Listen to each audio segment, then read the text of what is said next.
Ever wonder how the world's top companies make decisions about their most valuable asset, their people? Well, it's not just guesswork. They use a really powerful data-driven framework. And in the next few minutes, we're going to break down exactly how it works. It's a classic debate, right? Is managing people an art, something based on gut feeling and experience, or is it more of a science, driven by cold, hard data? The answer is, well, it's both. The very best strategies actually combine the two, and that's exactly what this framework helps you do. So, to see how this all fits together, we kind of need to zoom out and look at the big picture.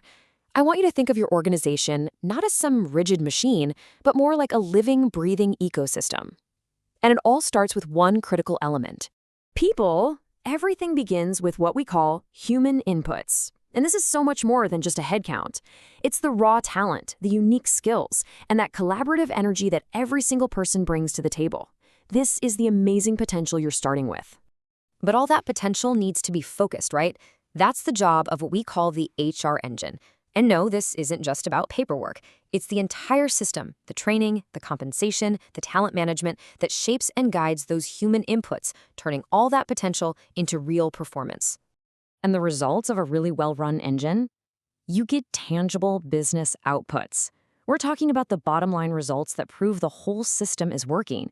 Higher revenue, better productivity, greater efficiency.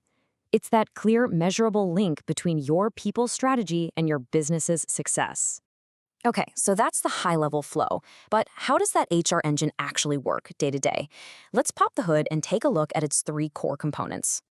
At the very heart of the engine is this powerful continuous loop.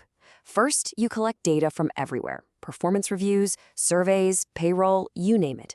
Second, you analyze it to find patterns and real insights.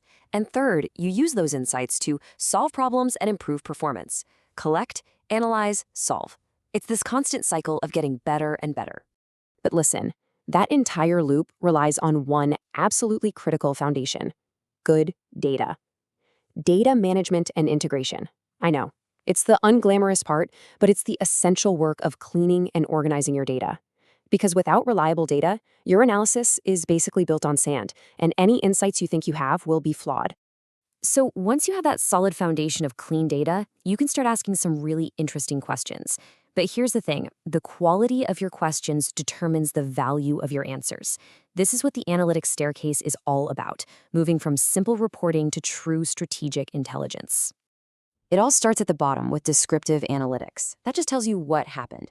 Then you take a step up to diagnostic, which explains why it happened. Then you make this huge leap to predictive analytics, which forecasts what will likely happen next. And right at the very top is prescriptive analytics, which actually recommends the best thing to do. As you climb, you literally move from being reactive to being proactive. And this quote just captures that journey perfectly. It's all about transforming your whole perspective, moving from just looking back at the past with hindsight to understanding the present with insight, and then, finally, to shaping the future with foresight. Okay, so you've built the ecosystem, you've cleaned your data, you've climbed the staircase. What's the ultimate payoff for all this work?